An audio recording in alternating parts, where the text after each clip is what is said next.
Hello everyone, once again on the UPSC expertise. तो ये second lecture होने वाला है हमारा इकोलॉजी एंड एनवायरनमेंट सीरीज़ में। जैसा कि आपने देख लिया होगा इसके कैप्शन में कि फॉरेस्ट रिलेटेड कुछ टर्मिनोलॉजीज़ होती हैं। कोई प्रोटेक्टेड एरिया लिखा सुना होगा आपने, नेशनल पार्क होता है, बायोस्फीयर रिजर्व होता है, सेंचुरी होती है, ठीक है ना। तो क्या होता है ये, और क्या इनमें डिफरेंसेस हैं। अक्सर ही कन्फ्यूजन बना रहता है स्टूडेंट्स के माइंड में, ठीक है ना।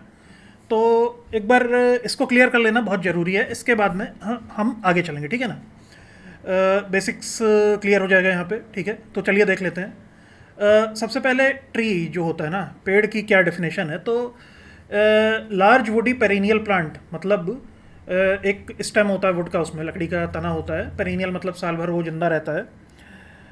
वेल डिफाइंड स्टेम वही जो तना होता है, और डेफिनेट क्राउन, क्राउन मतलब ऊपर जो टोपा जैसा, छतरी जैसा बना रहता है ना, in form of a canopy. अब देखिए, कैनोपी करके एक टर्म होता है, इसको समझना बहुत ज़रूरी है। कैनोपी मतलब समझ लीजिए कि जैसे मान लीजिए आप 10th फ्लोर पे हैं, कुछ 4 पेड़ लगे हुए हैं, तो आपको नीचे का ग्राउंड का जो पोर्शन है वो नहीं दिखेगा। ऊपर से अगर आप देखोगे ना, आपको एक ट्री लाइन दिखेगी, ठीक है। ऊपर से देखोगे तो जहाँ तक पेड़ छाए होंगे ना, जो ट्री लाइन होगी वो आपको दिखेगी। एंड प्रिसाइजली उसी को कैनोपी कहते हैं, ठीक है ना। अदर देन द लैंड, जो आपको ट्री लाइन ऊपर से देखते समय दिखाई दे रही है, that's what is called canopy. और कैनोपी देख के ही माय फ्रेंड्स, ये शायद आपको पता नहीं होगा, सैटेलाइट से कैनोपी देख के ही फॉरेस्ट एरिया का हम अंदाजा लगाते हैं। We calculate our forest area, okay, we calculate our forest cover. फिर 2 टर्म आ जाते हैं, देखिए, forest cover and forest area, okay. Forest cover यहाँ पे देख लेते हैं एक बार। All lands more than 1 hectare in area with a tree canopy density of 10% and above, irrespective of land use, ownership and legal status. तो समझ लेते हैं एक बार। Land more than 1 hectare in area, ठीक है ना। अब 1 हेक्टेयर इन एरिया आप समझ रहे होगे, कुछ ये मेजरमेंट है लैंड का, ठीक है ना। अगला टर्म इंपॉर्टेंट है, 1 हेक्टेयर से ज़्यादा होना चाहिए, एकड़ से कम होता है हेक्टेयर, ठीक है। तो with a tree canopy density of 10% and above. अब जैसे मान लीजिए कि 100 हेक्टेयर का एरिया है, उसमें से 11 हेक्टेयर कैनोपी है। ऊपर से आप देखोगे अगर, तो 11 हेक्टेयर के रीजन में आपको ज़मीन नहीं दिखेगी, ट्री लाइन दिखेगी, ठीक है ना, ऊपर से अगर आप देखोगे तो फॉरेस्ट कवर में आ जाएगा। अब देखिए यहाँ पे इसका लीगल ओनरशिप इंपॉर्टेंट है। ज़रूरी नहीं है कि सरकारी जंगल हो जो प्रोटेक्टेड एरिया, वही फॉरेस्ट कवर में माना जाए। आपका प्राइवेट बगीचा है, मान लीजिए you own a plantation, you own a garden of mangoes, उसमें भी लेटस से 100 हेक्टेयर आपका मैंगो का गार्डन है, 80 हेक्टेयर में उसमें पेड़ लगे हुए हैं, मतलब कि छाँव है, पेड़ के छाए हुए हैं, तो फॉरेस्ट कवर में उसको कंसीडर कर लिया जाएगा, irrespective that it is a privately owned garden, ठीक है ना, आपने ओन किया, ठीक है। तो ऐसा करके क्या किया ना कि जो प्राइवेट फार्म्स थे, प्राइवेट बगीचे थे, उनको फॉरेस्ट कवर के अंदर दिखा दिया है। That's why our forest cover is increasing day by day, ठीक है। अब फॉरेस्ट एरिया, अब देख लेते हैं। In government records, land which figures out at forest constitutes its forest area. Any area with tree growth and owned by government shall fall under forest area, ठीक है ना। अब ये सरकारी ज़मीन है, जैसे जंगल हुआ, जंगल के अंदर you can not purchase land, okay, you can not go there, reside there, you can not stay there, वो फॉरेस्ट एरिया में आता है, ठीक है। तो प्राइवेट लैंड इसमें फॉरेस्ट एरिया में नहीं आएगा, फॉरेस्ट कवर में प्राइवेट लैंड भी आएगा, ठीक है ना। मेरे ख्याल से समझ में आ गया होगा। एरिया सरकारी है, कवर है, कवर अगर आपने भी कर रखा है तो उसको फॉरेस्ट कवर में कंसीडर कर लेंगे, ठीक है। अब 3 कैटेगरीज में फॉरेस्ट डिवाइड होता है, ठीक है। Very dense forest, canopy density exceed 70%, मतलब 100 हेक्टेयर का एरिया को मान लीजिए आप सैटेलाइट से देख रहे हो, तो 70% में उसमें पेड़ दिखाई दे रहे हैं, है ना, और 30% एरिया में ज़मीन नीचे की दिखाई दे रही है, ठीक है। तो वेरी डेंस फॉरेस्ट में कंसीडर कर लिया जाएगा उसको, ठीक है। Hope you get that. Medium dense forest, 40 to 70% में अगर आपको केवल पेड़ दिखाई दे रहे हैं, लेटस से 100 हेक्टेयर के एरिया में 40 to 70 हेक्टेयर के रीजन में आपको केवल पेड़ दिखाई दे रहे हैं, ठीक है, वहाँ पे ज़मीन नहीं दिखाई दे रही है, तो मीडियम डेंस। ओपन फॉरेस्ट, 10% में होने चाहिए पेड़, पर 40% से कम होने चाहिए, ठीक है। तो 3 तरह के ये हो गए forest, very dense, medium and open. एक और होता है डिग्रेडेड, जिसमें 10% से भी कम फॉरेस्ट बचा हुआ, ऐसा हरियाणा में और पंजाब वाले रीजन में आपको देखने को मिलता है डिग्रेडेड फॉरेस्ट और ओपन फॉरेस्ट। वहाँ पे आपको ये पंजाब हरियाणा के रीजन में ये नहीं देखने को मिलेगा, ठीक है ना। Hope you get that. अब डिग्री ऑफ प्रोटेक्शन, ठीक है। रिजर्व फॉरेस्ट और प्रोटेक्टेड फॉरेस्ट, इसमें भी बहुत ज़्यादा कन्फ्यूजन होता है।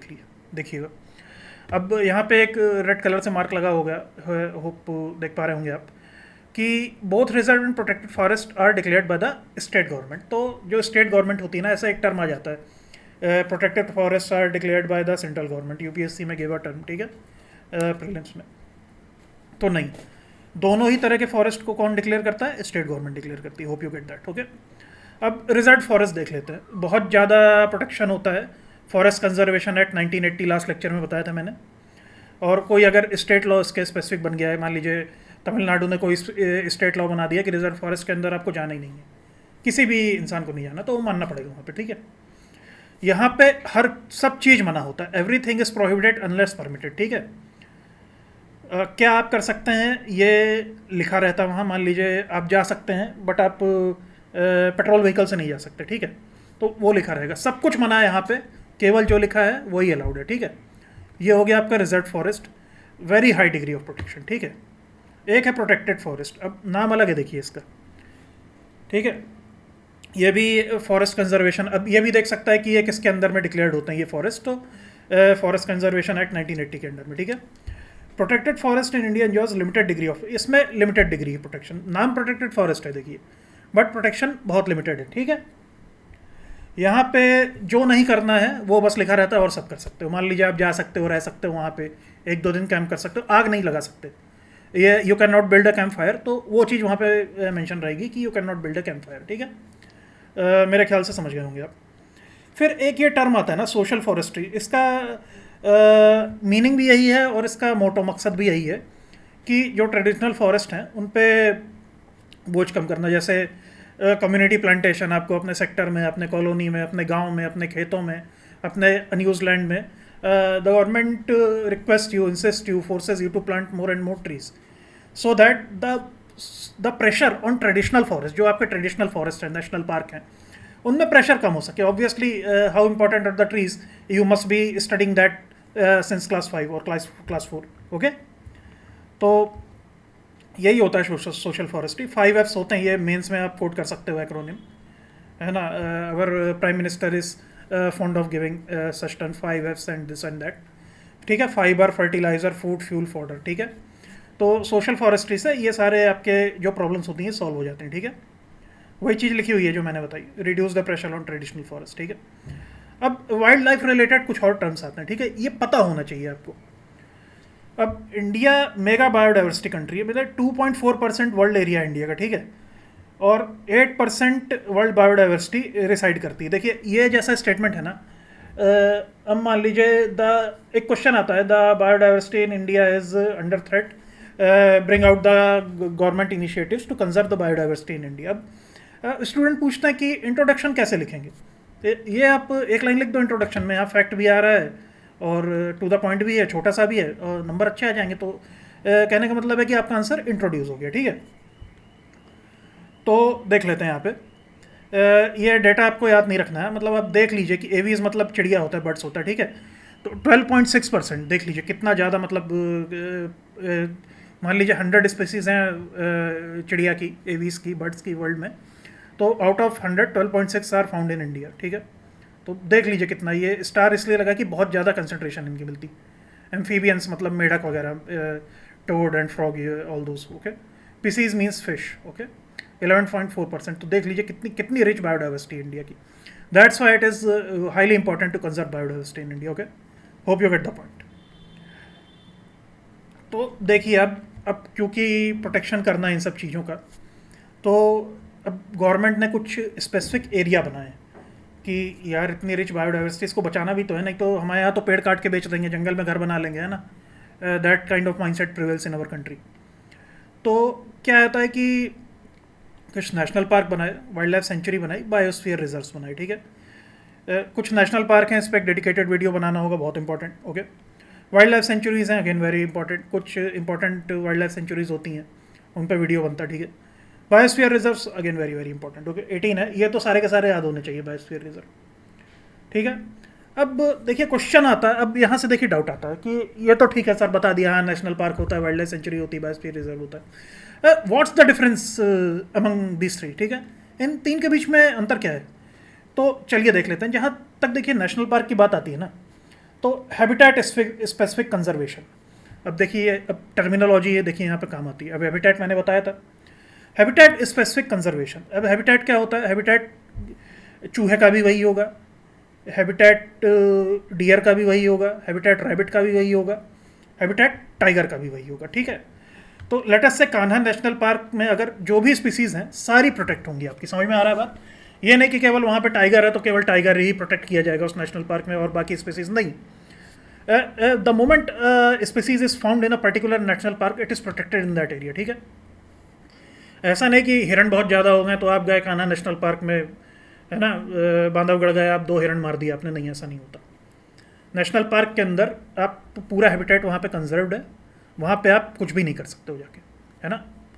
सेंचुरी देख लेते हैं, स्पीसीज स्पेसिफिक कंजर्वेशन, ठीक है। अब गिर वाइल्ड लाइफ सेंचुरी हो गई, ठीक है ना, रणथंभौर टाइगर सेंचुरी हो गई, तो वहाँ हो सकता है मे बी बाकी स्पीसीज़ के कंजर्वेशन पे उतना ध्यान नहीं दिया जा रहा हो। लेटेस्ट से अभी जैसे कूनो पालनपुर है वाइल्ड लाइफ सेंचुरी, चीता छोड़ा गया है वहाँ पे, तो वहाँ पे कुछ हिरण के स्पीसीज़ भी छोड़े गए हैं सो दैट चीता कुड हंट देम, ठीक है ना। अब वहाँ देखिए वहाँ पे हमें चीता ही कंजर्व करना है, बाकी पे हमारा ध्यान नहीं है। हिरण को चीता खा ले तो खा ले, ठीक है ना, यू गेट दैट पॉइंट। अब बायोस्फीयर रिजर्व की बात आती है, ये इको सिस्टम ओरिएंटेड कंजर्वेशन, ठीक है ना। इसके अंदर भी नेशनल पार्क आ सकते हैं, मान लीजिए कोई बहुत बड़ी बायोस्फीयर रिजर्व है उसके अंदर भी कोई नेशनल पार्क आ सकता है, ठीक है ना, वाइल्ड लाइफ सेंचुरी आ सकती है। तो इसमें देखिए क्या होता है ना कि जो ट्रेडिशनल कम्युनिटी है, ट्राइबल कम्युनिटी है, जो उस एरिया में they are residing in that area for thousands of years, तो उनको डिस्टर्ब नहीं करते क्योंकि they have adopted to survive with the wildlife species, ठीक है ना। अब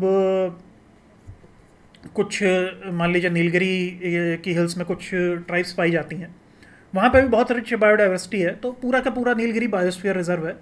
तो वहाँ जो ह्यूमन बींग्स रहते हैं जो हमारी कम्युनिटी ट्राइबल कम्युनिटी का पार्ट हैं, उनको भी हम लोग छेड़ते नहीं हैं क्योंकि पूरा बायोस्फीयर रिजर्व ही पूरा इकोसिस्टम ओरिएंटेड कंजर्वेशन एफर्ट, ठीक है ना। तो एंथ्रोपोजेनिक मतलब जो ह्यूमन बींग्स वहाँ पे हैं तो उनको भी हम नहीं छेड़ते, जनरली ट्राइबल कम्युनिटी के लोग ही होते हैं इनमें, ठीक है ना।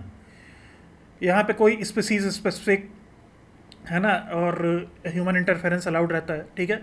तो बहुत बड़ा होता है बायोस्फीयर रिजर्व, इस पर एक अलग से वीडियो बनेगा पूरा बायोस्फीयर रिजर्व पे, ठीक है, बहुत इंपॉर्टेंट है, ओके। अब ये कुछ IUCN की कैटेगरीज हैं। IUCN stands for international union for conservation of nature and natural resources. इस पे बारे में भी डिटेल में पढ़ना है अभी हमें, अभी ये कैटेगरी हम छोड़ देते हैं, वो कैटेगरी डिस्कस करेंगे। अब ये देखिए बायोस्फीयर रिजर्व है, ठीक है ना।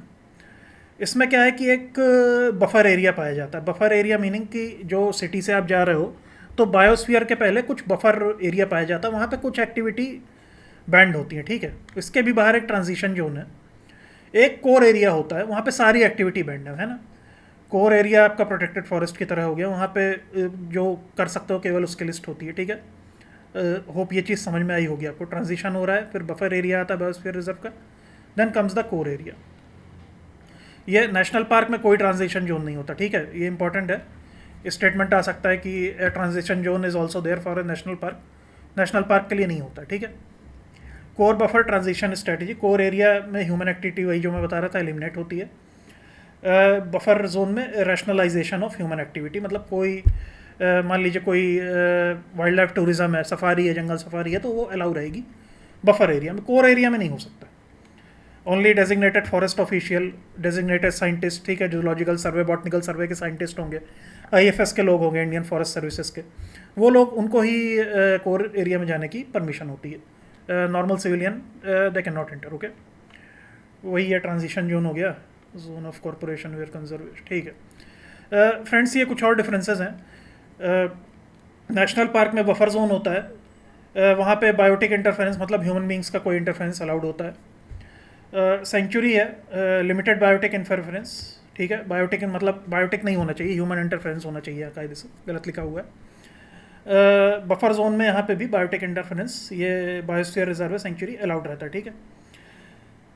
अब देखिए नेशनल पार्क, अब ये देखिए बहुत प्रोटेक्टेड फॉरेस्ट और रिजर्व फॉरेस्ट आया था, वो तो स्टेट गवर्नमेंट डिसाइड करती है, ठीक है। अब यहाँ की जो बाउंड्रीज हैं आपकी नेशनल पार्क की, they are fixed by an act of parliament, ठीक है। पार्लियामेंट बना देगा, उसको बनाना होगा। पार्लियामेंट को बनाना है, मान लीजिए कूनो पालनपुर को नेशनल पार्क बनाना है, तो government of Madhya Pradesh has no say in that, ठीक है। अगर केंद्र सरकार चाहे, the moment the central government decides, इसके it can declare any area as a national park, ठीक है ना। वहाँ की फिर स्टेट गवर्नमेंट कुछ नहीं कह सकती, ठीक है। तो बाउंड्रीज बिल्कुल सैक्रोसेंट होती है, मतलब फिक्स होती है, डेफिनेट बाउंड्रीज होती है, ठीक है।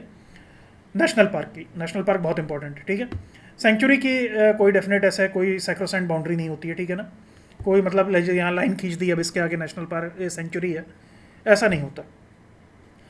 अब बायोस्फीयर रिजर्व है, यहाँ की बाउंड्रीज भी लेजिस्लेशन के द्वारा फिक्स की जाती है of then act of parliament, ठीक है। तो यही था गाइस, इसको ध्यान से सुनिएगा, इस वीडियो को, बहुत इंपॉर्टेंट था ये, है ना। टर्मिनोलॉजीज नहीं समझ में आएंगी, इससे क्वेश्चन आ सकता है डेफिनेटली प्रीलिम्स में, क्वेश्चन इससे 100% चांस है कि यहाँ से क्वेश्चन आ सकता है आपका, चाहे यूपीएससी हो चाहे स्टेट पीसीएस हो के। यहीं तक था गाइस, मिलते हैं नेक्स्ट लेक्चर पे। Have a good day, take care.